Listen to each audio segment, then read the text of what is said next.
When you avoid and block your grief, your problems become more stressful. Did you have a question? I have a question. Yeah.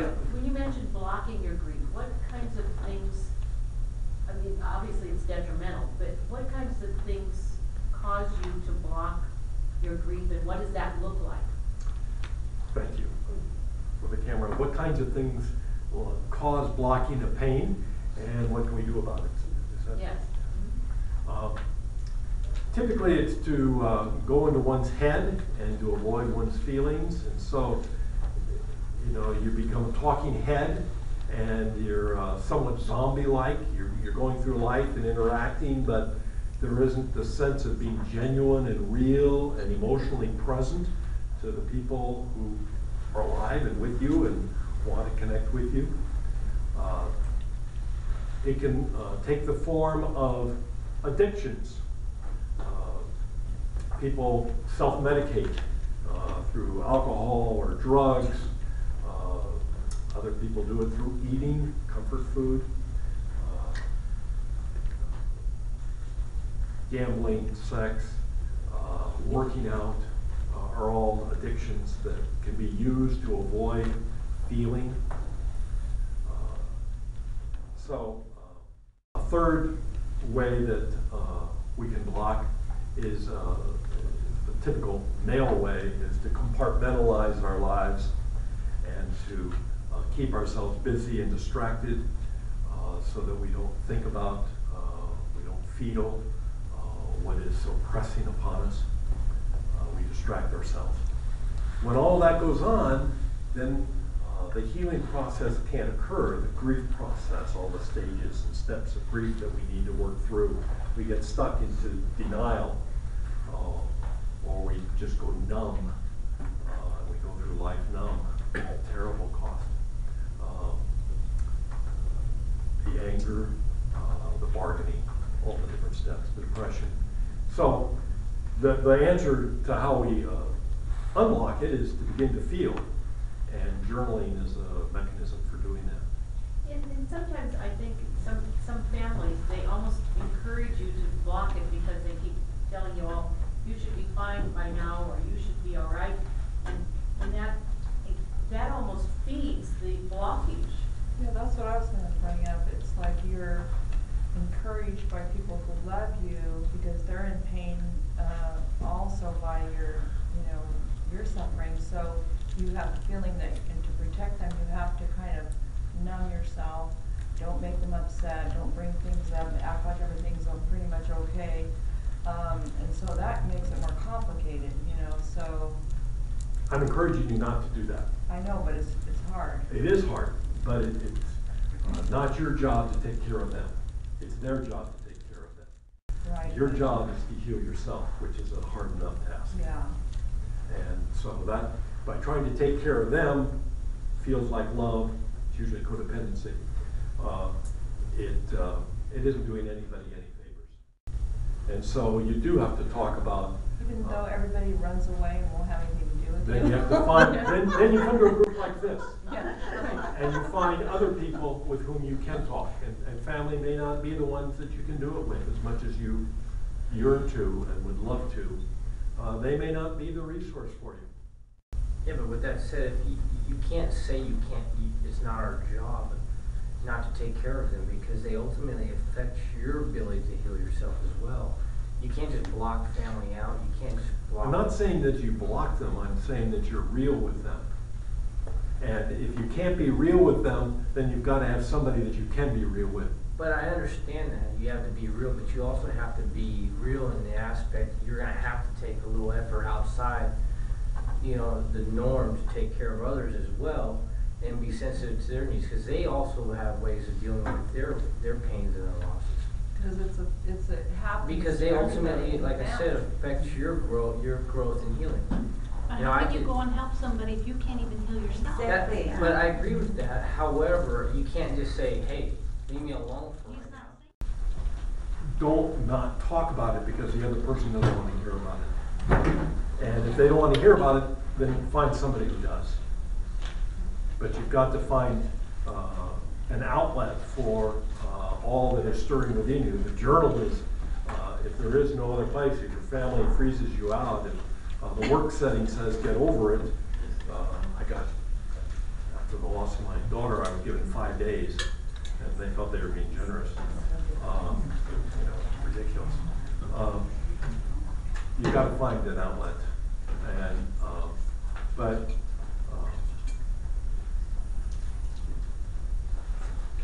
I guess I'm responding that I've dealt with lots of people who were the ones who were dying, say, of cancer, and they've gone through a long process. And what you find is they're taking care of all their family members by not talking about their own experience. It's all backwards. And it's not what a person needs. So when you're in pain, when you're overwhelmed with the loss, you need to be able to talk about it and not surround yourself with people who are telling you, get over it, or I don't want to hear it anymore. I've got the final handout I'm going to give you tonight is a reminder of what non-grievers are going through to kind of help you realize where they are, because they're in such a different place than where you are. So I don't know that we're that far apart. I think Gone into another world. I live on Earth, but it doesn't feel like Earth. It feels like some alien place. I think that as the process goes on, you find your feet back on Earth more. I think that that's what you're experiencing is not uncommon at all. But as the time passes and you work through this, you'll feel more present. Something to look forward to. Yes, ma'am. I do feel that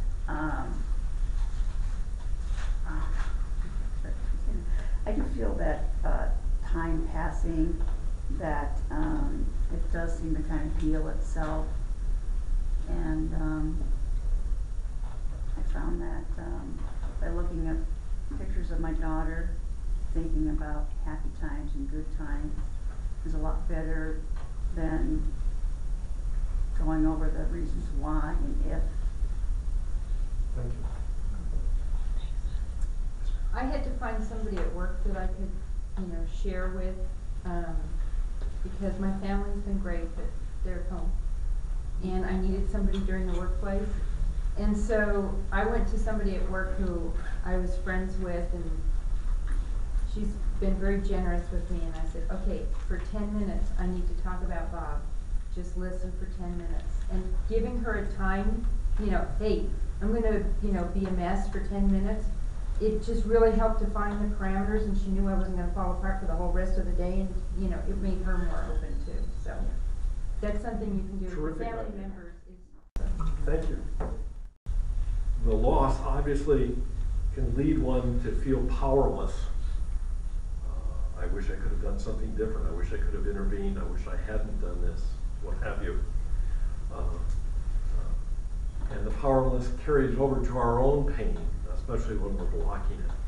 So writing about loss allows you to take an action to not be powerless, to focus on the issues that are most stressful to you at that moment in time. When you avoid confronting the issues or the feelings that are pressing upon you at any given moment, then you're just postponing your own healing process and prolonging it. Problems don't go away. They continue to influence your life, only they're doing it silently. And they're calling out for attention by bottling up your energy. That's when you feel like the zombie. You're just kind of going through life, but you don't have a lot of energy that you normally have. That's when you block something. When emotional matters aren't dealt with, you will obsessively return to the same unhoed mental and emotional ground. Problems faced in a journal, on the other hand, allows you to transform negative energy into constructive energy. It can move you forward into the next step of life. Mourning in this way allows the pain to crest and then to subside, and provides you with a sense that something greater than yourself has been with you all along, carrying you and sustaining you. The Hebrew Bible, or the Christian Old Testament, describes this experience as walking through the valley of the shadow of death. We emerge on the other side of the valley, begin climbing the mountains there, with a direct and personal knowledge of the life-giving power that resides within, that is greater than you are, that sustains and heals you. Having walked through your own personal fire that the death of a loved one brings, you'll be able to know how to find and access this natural, life-renewing resource in the future when you need to. You'll be able to rely upon it again, trusting its healing and re-energizing power as you need it. Journaling enables this experience to happen. And that's why I want to encourage you to journal. Any more questions? Yes, ma'am. I was just wondering what you think about journaling on a computer. It's fine.